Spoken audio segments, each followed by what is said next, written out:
उहुद की जंग। नबी पाक की नाफरमानी पर इस जंग में मुसलमानों को बहुत ज्यादा नुकसान उठाना पड़ा। 3000 काफिरों के मुकाबले में सिर्फ 700 मुसलमान और नबी पाक सल्लल्लाहु अलैहि वसल्लम के दांत मुबारक भी शहीद हो गए।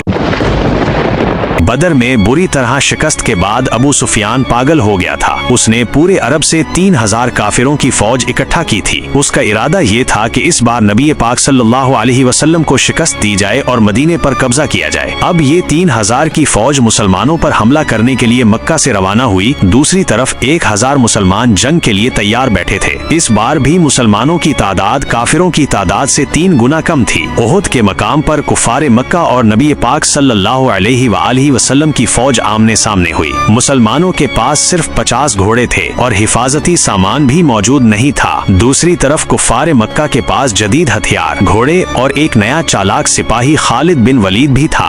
उस फौज को अबू सुफियान लीड कर रहा था। जब जंग का माहौल मुकम्मल तौर पर बन चुका था, तब मुसलमानों के बीच में से एक मुनाफिक खड़ा हुआ जिसका नाम अब्दुल्ला बिन उबी था। उसने मुसलमानों से कहा, ये तो खुदकुशी है, सामने 3000 की फौज मौजूद है, उनसे कौन लड़ेगा। वो अपनी तरह के 300 मुनाफिकीन को लेकर जंग के मैदान से वापस चला गया। अब मुसलमानों की फौज 1000 से सिर्फ 700 रह गई थी। उहुद का मैदान मुकम्मल तौर पर पहाड़ों से घिरा हुआ था, जिसकी बिना पर रसूलुल्लाह सल्लल्लाहु अलैहि वसल्लम ने 50 तीर अंदाजों को पहाड़ के ऊपर तैनात कर दिया कि कुफ्फार की फौज पहाड़ के पीछे से हमला न कर दे। इन 50 तीर अंदाजों को नबी पाक सल्लल्लाहु अलैहि वसल्लम ने पहाड़ के ऊपर ही रहने का हुक्म दिया और कहा, अगर तुम देखो कि मुसलमान जीत गए हैं, तुम फिर भी नीचे मत आओ, और अगर तुम देखो कि मुसलमान हार गए हैं और उनके जिस्मों का गोश्त परिंदे खा रहे हैं, तब भी तुमने उस पहाड़ से नहीं उतरना। जिसका मतलब था कि कुछ भी हो जाए उस पहाड़ को नहीं छोड़ना और वहीं पर तैनात रहना है। अब जंग शुरू हुई। बदर की तरह मुसलमानों ने कुफ्फार के ऊपर ताबड़तोड़ हमला शुरू कर दिया और एक एक करके कुफ्फारे मक्का को जहन्नम वासिल करते जा रहे थे। थोड़ी ही देर की जंग के बाद कुफ्फारे मक्का का हौसला टूट गया और कुफ्फार मैदान छोड़कर भागने लगे। हर तरफ ऐसा ही नजर आ रहा था कि मुसलमान ये जंग जीत चुके हैं, जिसे देखकर उन तीर अंदाजों में से जो पहाड़ पर तैनात थे, 41 तीर अंदाज माले गनीमत की लालच में पहाड़ से नीचे उतर आए। बिल्कुल उसी वक्त जब पहाड़ पर निगरानी के लिए कोई नहीं था, खालिद बिन वलीद अपनी फौज को लेकर पहाड़ के पीछे से गया और मुसलमानों पर हमला कर दिया।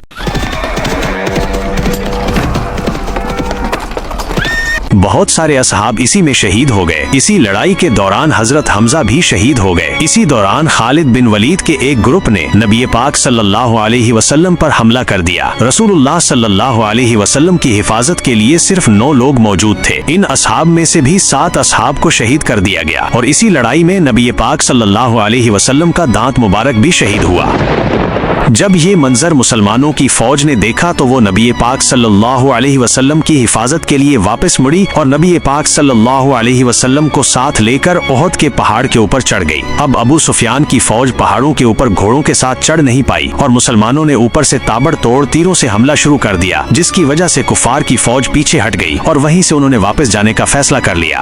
अब अबू सुफियान जिस मकसद के साथ आया था वो मकसद पूरा नहीं हुआ। वो नबी पाक सल्लल्लाहु अलैहि वसल्लम को शहीद करना चाहता था और मदीने पर कब्जा करना चाहता था, मगर ये दोनों ही ख्वाब इसके पूरे नहीं हुए। इस जंग में नबी पाक सल्लल्लाहु अलैहि वसल्लम की एक नाफरमानी का मुसलमानों को इतना ज्यादा नुकसान उठाना पड़ा। अब कुरान पाक में भी अल्लाह ने इस जंग का जिक्र किया है और बताया है कि किस तरह तीर अंदाजों ने लालच किया और नबी पाक सल्लल्लाहु अलैहि वसल्लम के हुक्म की नाफरमानी की। अब ये जंग तो खत्म हो गई, लेकिन दूसरी तरफ अबू सुफियान इस जंग से राजी नहीं था। उसने पूरे अरब से अब की बार 10,000 फौज इकट्ठा कर ली थी ताकि वो मुसलमानों पर फिर से हमला कर सके।